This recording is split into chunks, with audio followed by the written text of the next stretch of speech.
Hola, hola, hola! Bindy here to teach you some Spanish. And today we're going to talk about the verb ser, which means to be. But first, I want to do a little review. I want to talk about what is the subject of a sentence. Every sentence has a subject and a verb, and the subject is who or what is doing the action, and the verb is the action word. So, in the sentence, Bindy deletes the files. Bindy is the subject, deletes is the verb. Next, I want to talk about subject pronouns. A pronoun is a generic word that can stand in for a more specific word. Like instead of saying Mr. Eddie, you could say he. In English, the subject pronouns are I, you, he, she, it, we, and they. In Spanish, the subject pronouns are yo, tú, él, ella, usted, nosotros, vosotros, ellos, ellas, and ustedes. Next, I want to talk about what's a verb. A verb is a word used to describe an action, state, or occurrence and forming the main part of the predicate of a sentence. Basically, they can either be action verbs, which are also called transitive verbs, like ride, climb, or cry, or they can be linking verbs, which are also called intransitive verbs, like become, feel, or am. We're going to be dealing with this word am, like I am an astronaut, because it's part of the verb to be.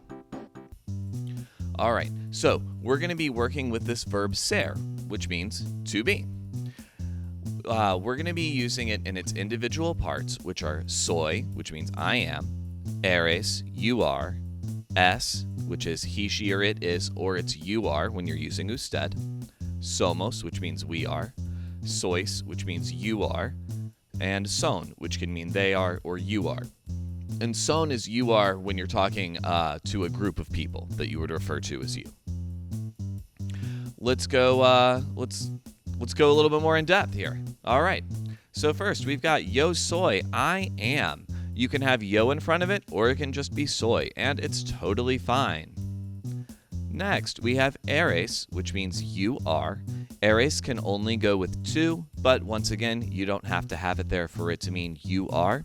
You'll use this one with people that you're friendly with, normally people younger than you or your friends or family. Next, we have s, which means he, she, or it is. So you can have ls, he is, ella s, she is, or you can use it with a singular noun like la profesora es, the teacher is. El libro es, the book is. And you can also use this with the word usted. Now, when you translate this, don't translate it as you is, translate it as you are. Remember, usted is used in situations where you want to give respect or be formal. Next, we have somos, which means we are. This can either go with the word nosotros, which means we, or it can go with somebody and I. So you could say, Hector y yo somos. Hector and I are. Next, I want to talk about son. Son means they are, and this can go with ellos. It can also go with ellas. It also goes with plural nouns, like los gatos son, the cats are. Unos patos son, some ducks are.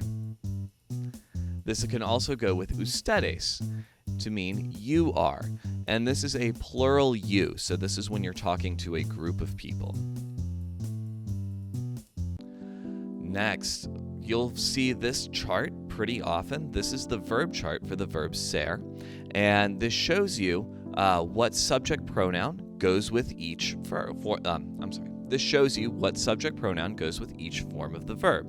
And we're going to use this to answer some questions in class.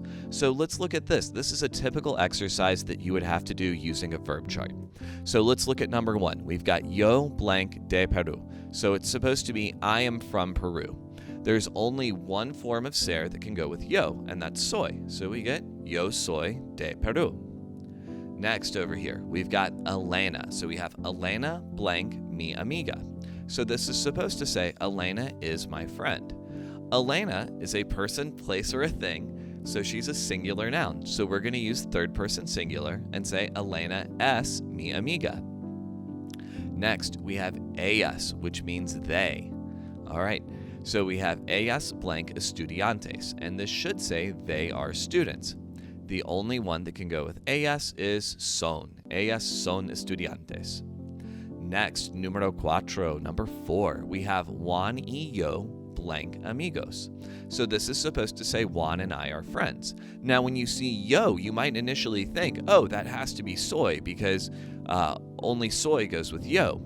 But the important part is that it's Juan and I. So it's I plus another person. So it goes from first person singular to first person plural. So this is Juan y yo somos.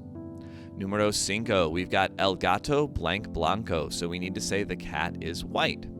Gato is a person, place, or thing, and there's only one of it. So this is a singular noun. We have to go with third person singular, es. El gato es blanco. Next, número 6, we've got tú. The only thing that can go with tú is eres. Tú eres de los Estados Unidos. Número 7, number 7, we've got quiénes. Quiénes means who. And then we have blank ellos. So we're trying to say who are they. So in this case, in Spanish, you start with the question word, then you have the verb, then you have the subject. So we need to pick the form of ser that's going to go with ellos, which is son. And finally, we have blank usted la profesora, and it should say, are you the teacher? Now, usted is kind of a weird case because it goes with s. And when you translate it, it's not is you the teacher, it's are you the teacher? All right, you'll commonly see the verb chart without any of the other subject pronouns with it. So you'll see it just say soy, eres, es, somos, sois, son. Just because the subject pronouns aren't there doesn't mean you still can't use this chart to be useful for you. So you know in first person singular, that can only go with yo. First person plural can only be nosotros or somebody and I, and so on and so forth. All right, that is the end. You guys, thank you so much for paying attention. If you have any questions, be sure to ask your teacher in class. And remember, you're welcome to look up other resources to find out how to do this. Thank you very much, and adios.